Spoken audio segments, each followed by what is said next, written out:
Om Shanti. Welcome to आपके अपनी channel meditation lab, जिसे आप परमात्मा शिव की ज्ञान मुरली से जुड़ने के लिए अपनी आत्मा को, उसकी उन्नति और खुशी को एक नई दिशा दिखाने के लिए चैनल को लाइक और सब्सक्राइब कर सकते हैं।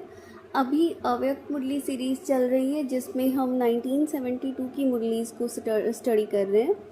आज 12 जुलाई की मुरली है, 12 जुलाई 1972, जिसका टाइटल है मर्जीवापन की स्मृति से गृहस्थी व प्रवृत्ति की विस्मृति। देखो, बाबा ने क्या कहा कि आपका ये कौन सा जन्म है, मर्जीवा, कि मर गए सब लोग पुराने जन्म से, कि इस पुराने जन्म से मर के ही तो आपका नया ब्राह्मण जन्म हुआ है ना। आप चाहे किसी भी कास्ट के थे, धर्म के, जाति के, तो बाबा ने आके हमें क्या बताया कि ये तुम्हारा मर्जीवा जन्म है। तो उसकी स्मृति से क्या करना है, गृहस्थी व प्रवृत्ति की विस्मृति। विस्मृति कर देना मतलब भूल जाना, बुद्धि से भूलना है, वैसे नहीं भूलना है, अपनी सारी रिस्पॉन्सिबिलिटीज़ को पूरा करना है।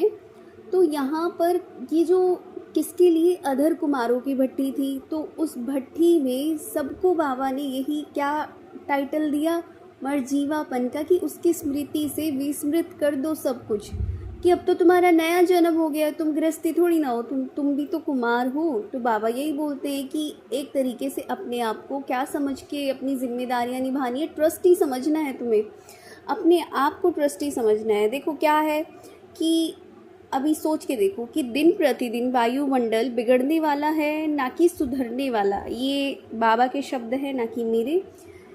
दिन प्रतिदिन वायुमंडल बिगड़ने वाला है ना कि सुधरने वाला।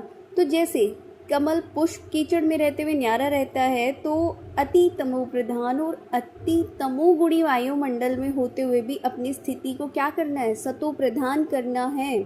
इतनी हिम्मत रखनी है आप सबको, जो भी अदर कुमार है, और सब यही समझेंगे कि बाबा उन्हीं को एड्रेस कर रहा है।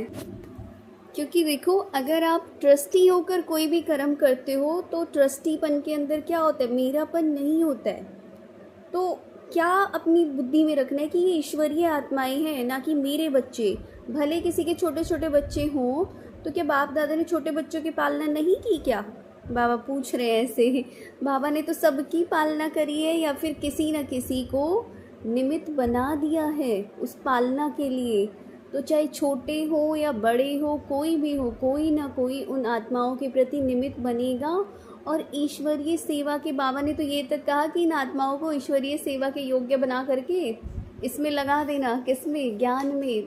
ठीक है, ये जो समय आया है कि परमात्म परिचय हर आत्मा को मिल जाए, बाबा ने इतना बड़ा जो कार्य है बच्चों के हाथ में दिया है, इसके लिए कि सबकी जिम्मेदारी बनती है। अच्छा देखो, जैसे होता है कि माँ बाप कोई काम धंधा करते हैं, उनका कोई प्रोफेशन, बिजनेस वगैरह कुछ भी होता है ना, तो क्या करते हैं, अपने बच्चों को भी उसी बिजनेस में लगा देते हैं कि तुम भी यही काम करो, तुम भी यही। तो बाबा भी क्या कह रहे हो, तुम भी तो इन ज्ञान रत्नों का धंधा करते हो, लेन देन करते हो, इस दुनिया को, दुखी दुनिया को एक तरीके से बदलने की पूरी कोशिश में लगे हुए हो। तो तुम अपने बच्चों को भी इस लायक बनाओ कि बाद में वो भी इस काम में लग जाएं। ये कहने का मतलब है।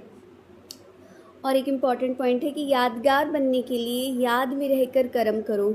जैसे बाप को देखो कि याद में रहते हुए कर्म करने से ही कर्म आज आप सभी के दिल में यादगार बन गया है ना। ऐसे ही अपने कर्मों को भी विश्व के सामने यादगार रूप बनाओ। तो यादगार बनने के लिए किसी को भी याद, देखो हम क्यों करते हैं, कि उसने कुछ ना कुछ ऐसा काम किया है, कुछ ना कुछ ऐसी यूनिक बात रही है उसकी कि दुनिया से अलग, या फिर कोई महान काम उसने किया है, तो उसके लिए यादगार होता है। तो तुम भी याद में रहकर, किसकी, परमात्मा की याद में रहकर कर्म करोगे तो यादगार बन जाओगे।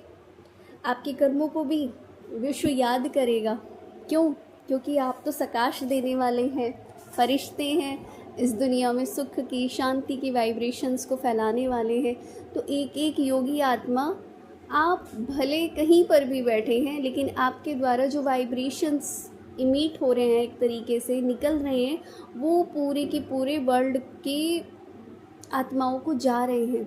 ये कभी भूलना मत कि हमारा कुछ भी अच्छा किया हुआ, बुरा किया हुआ, हमारा गुस्सा, हमारी खुशी, हमारा दर्द, हमारा सब कुछ एक एक आत्मा तक पहुंचता है, बस फ्रिक्वेंसी कम ज़्यादा होती है उसकी, लेकिन पहुंचता ज़रूर है, क्योंकि आप आधार मूर्त हैं।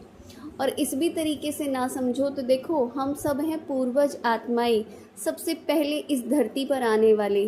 तो ये जितनी भी पूरी विशाल सृष्टि अगर दिखाई दे रही है ना, तो ज़रा सोच के देखो ना, उसके दादा, उसके दादा, उसके परदादा, उसके पीछे कोई और, उसके पीछे कोई और, ऐसे करते करते करते जब आप एक लिंक बनाते जाओगे ना, तो कहीं ना कहीं ये सारी की सारी जनसंख्या इन देवी देवताओं की तो है। समझ रहे हो कि सब कुछ यहीं से तो फैला है। तो किसी न किसी रूप में कोई ना कोई किसी का पूर्वज जरूर होगा। इतनी अनगिनत आत्माओं का पूर्वज, करोड़ों करोड़ों आत्माओं के पूर्वज हो, तो इस तरीके से भी अगर ट्रेस किया जाए, हालांकि ऐसा पॉसिबल नहीं है, लेकिन ये समझने की बात है बुद्धि से, तो क्या होगा, हमारी जो भी स्थिति है वो एक एक आत्मा के ऊपर असर करती है। तो आप अपने स्थिति को, ठीक है, अपनी जो भी स्टेज है, आत्मा की स्टेज है, आपकी हमेशा हायर स्टेज होना चाहिए, क्योंकि एक एक पत्ते तक वो पानी जा रहा है। आपका किया हुआ गुस्सा, आपको क्या लगता है सिर्फ आपने गुस्सा किया? ये जो वाइब्रेशन है ना आपके गुस्से के, दर्द की, वो एक एक आत्मा तक जाएंगे जो जो आपसे जुड़ी हुई है। तो समझ रहे हो कितने बड़े लेवल पे आप क्रोध की फ्रिक्वेंसी को क्रिएट कर रहे हो। इस यूनिवर्स में कौन से सिग्नल भेज दिए आपने? क्रोध के, गुस्से के, और खाली खुद के लिए नहीं, इतनी सारी सोल्स के लिए। तो एट लास्ट आपको रिटर्न में क्या मिलना है? क्योंकि क्या एक नियम है कि आप जो होते हो वही अट्रैक्ट करते हो वापस, जो दोगे वही लौट कर वापस आएगा। ये इसीलिए कहा जाता है कि सब कुछ यहाँ पर दुनिया गोल है, हर चीज़ गोल है। मुरली थोड़ी लंबी हो जाएगी, तो ये थी आज की मुरली। जो भी चैनल पे नए आए हैं, चैनल को लाइक शेयर सब्सक्राइब कर सकते हैं। जितना ज़्यादा हो सके आप दूसरों को भी शेयर कीजिए, क्योंकि ज्ञान बांटने से बढ़ता है। मिलते हैं हम लोग नेक्स्ट मुरली में, तब तक के लिए thank you so much. Om Shanti.